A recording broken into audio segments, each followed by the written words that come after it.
Hello दोस्तों।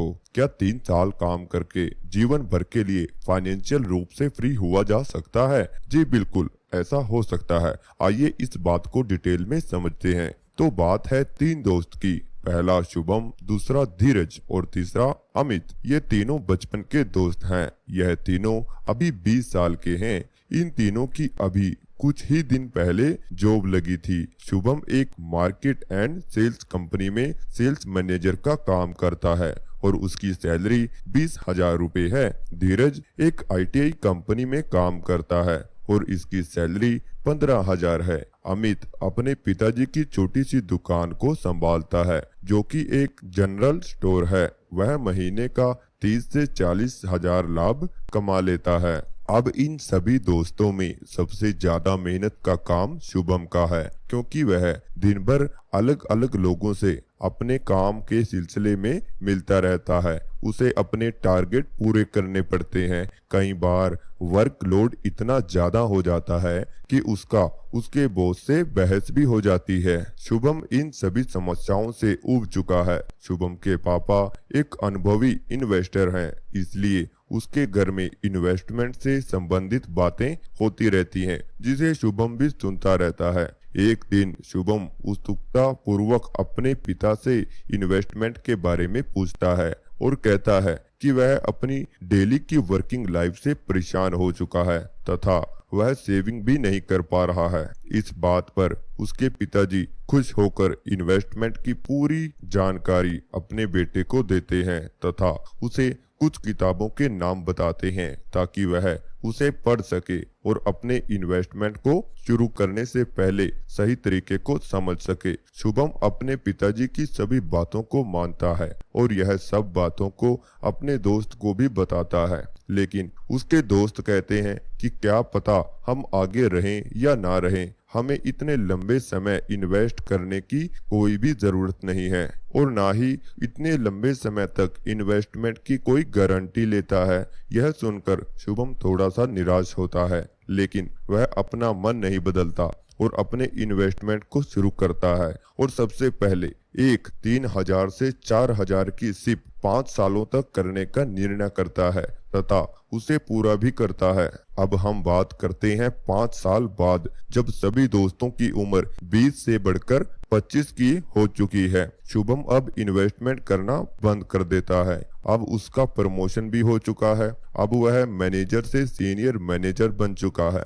उसका वेतन भी बढ़ चुका है। शुभम कोई बचत नहीं करता। वह अपने सारे पैसे अपने लाइफ को जीने में खर्च करता है। वह घूमने जाता है। वह अपने आप को स्वस्थ रखने के लिए खुद पर खर्च रखता है। धीरज और अमित की इनकम भी बड़ी है, लेकिन सब अपने खर्चों और बचत से इतने परेशान हैं कि महीने के लास्ट में 500 से 1,000 रुपए ही बचा पाते हैं। जबकि शुभम कोई बचत नहीं करता। वह सिर्फ अपने जीवन को एंजॉय करता है, जिसे देखकर इसके दोनों दोस्त सोचते हैं कि यह अपने जीवन में इतना रिलैक्स कैसे रहता है। धीरज अमित से इस सिलसिले में बात करता है तथा वह भी इन्वेस्टमेंट शुरू करने की सोचते हैं। वह भी शुभम के जैसे जिंदगी को जीना चाहते हैं, लेकिन अमित इस बात से सहमत नहीं होता और वह बोलता है कि शुभम के पापा के पास तो बहुत पैसे हैं, वह सब खर्च उठा लेते हैं। और वह धीरज से कहता है कि हमें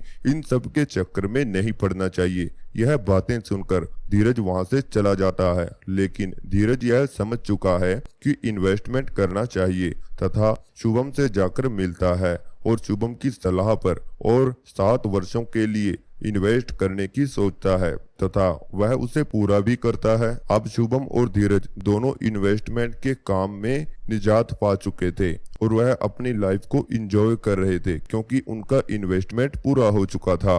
लेकिन अमित आज भी अपने खर्चे और बचत के जाल में फंसा हुआ है। शुभम और धीरज को देखने के बाद उसे भी समझ आ गया कि वह कितनी बड़ी गलती कर रहा था। अगले दिन ही वह जाकर शुभम से मिलता है और कहता है, यार मेरे से भूल हो गई है, तू सही कह रहा था, मुझे भी तुम लोगों के साथ ही इन्वेस्ट करना शुरू कर देना चाहिए था। मुझे लगता था कि मेरे महीने की कमाई इतनी अच्छी है तो मुझे इन्वेस्टमेंट करने की क्या जरूरत है, लेकिन मैं गलत था। हर महीने मैं 60,000 से ज्यादा कमाने के बाद भी अपने भविष्य के लिए कुछ बचत नहीं कर पाया और अपने सारे पैसे परिवार की खर्च और महीने की ईएमआई पर खत्म हो जाते थे, जिससे मैं बहुत परेशान हो चुका था।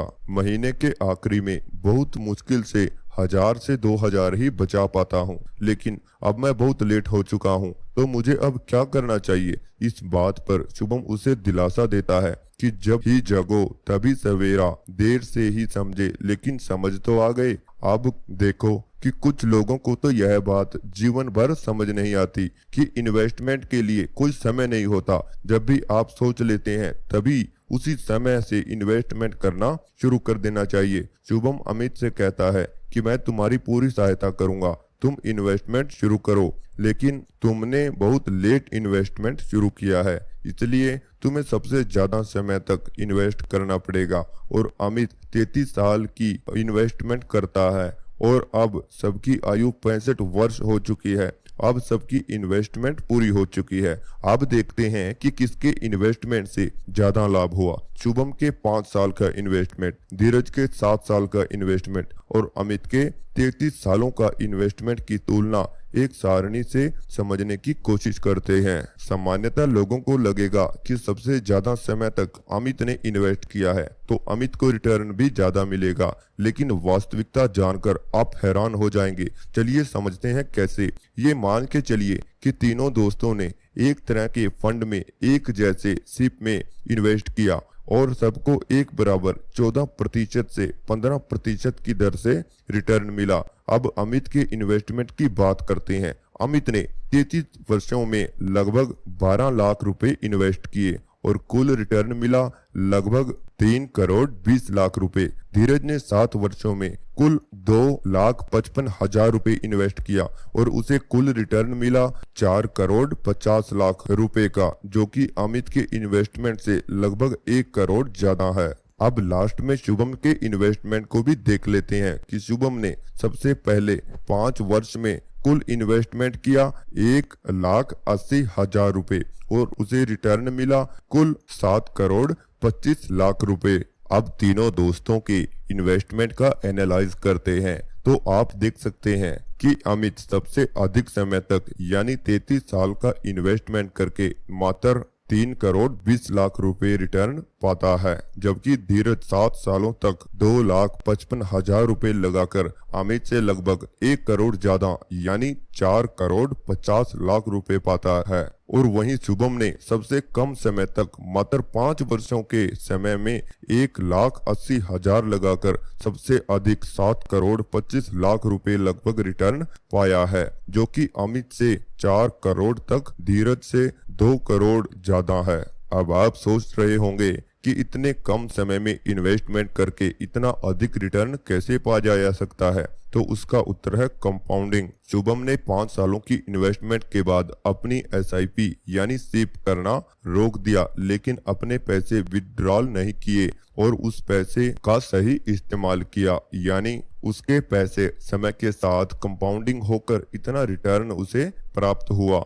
आसान शब्दों में बात करें तो अगर आप अपनी लाइफ में कम समय तक हार्ड वर्क करके फाइनेंशियल रूप से फ्री होना चाहते हैं, तो इन्वेस्टमेंट का स्मार्ट तरीका चाहते हैं, तो आपको SIP करना चाहिए। और आप जितना जल्दी अपने इन्वेस्टमेंट को शुरू करेंगे उतना ही अधिक रिटर्न मिलेगा और आपका इन्वेस्टमेंट का रकम भी कम होगा। तो दोस्तों यह कहानी थी 3 दोस्तों की, जिसमें आप उनके इन्वेस्टमेंट के अनुभव को देखा और अब आप अपने आप को इस कहानी में कहां देखना चाहते हैं, यह सोचकर आप अपने इन्वेस्टमेंट की यात्रा को शुरू कर सकते हैं।